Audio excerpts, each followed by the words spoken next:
एखाद्या इथल्या नेतृत्वाला मोठं करायचं त्यांनी कधी ठरवलंच नाही, कधीच त्यांच्या मनातच येत नाही. जरा थोडं अहंकारामुळे ते बोलतात. त्यास त्यांना मतदान कुणामुळे केलं? पवार साहेबांमुळे.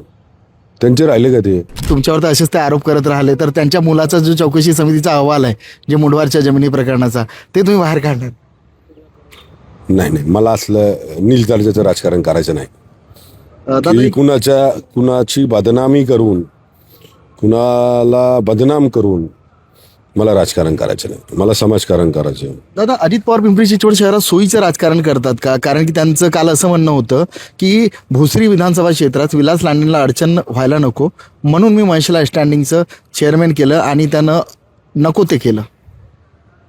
ही त्यांची सवय पहिल्यापासून. त्यांनी पिंपरी चिंचवड शहरामध्ये कुठलंच नेतृत्व मोठं केलं नाही.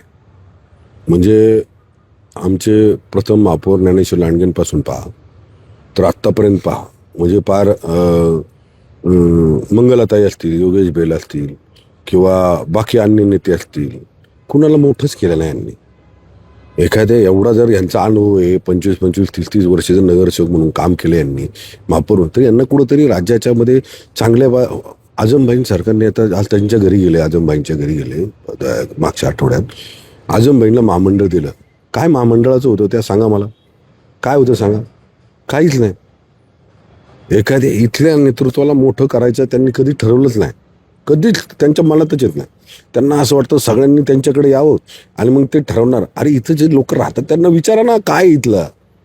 आणि हे बघा, कुणी राजा म्हणायचं नाही. राजाचा पोरगा राजा होईल आता सोडून द्यायचं. लोक ठरवतात की आमचा लोकप्रतिनिधी कोण, आणि राजा नाही, जनसेवक, लोकसेवक, कारभारी नाही, लोकसेवक. हे लक्षात ठेवा. ते यांना काय झालंय, थोडंसं तो अहंकार आलाय.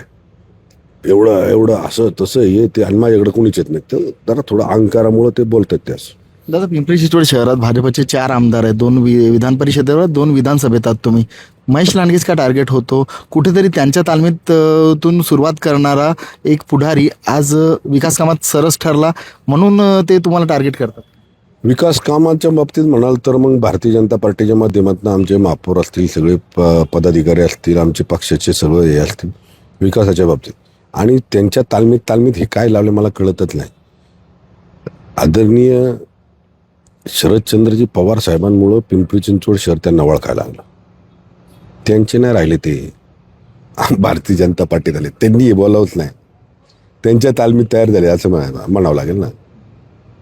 पारिवारिक म्हणजे त्यांचे जर सख्य पवार साहेब, आदरणीय पवार साहेबांनीच त्यांना हे केलं ना. 91 मध्ये कोण ओळखत होतं पिंपरी चिंचवडला? त्यांना खासदार करायच्या वेळेस आमचेच सगळी इथली लोक होते ना. त्यांनी जर मतदान नसतं केलं तर खासदार झाले असते का? त्यांना मतदान कुणामुळे केलं? पवार साहेबांमुळं. त्यांचे राहिले का ते? नाही राहिले. मग त्यांनी आमचा आरोप नाही करावा. महाराष्ट्रातील सर्व बातम्यांचे विश्वासार्ह व्यासपीठ, सकाळच्या सर्व सोशल मीडिया प्लॅटफॉर्मला लाईक, फॉलो आणि सबस्क्राईब करा. तसंच सर्व नोटिफिकेशनसाठी बेल आयकॉन प्रेस करायला विसरू नका.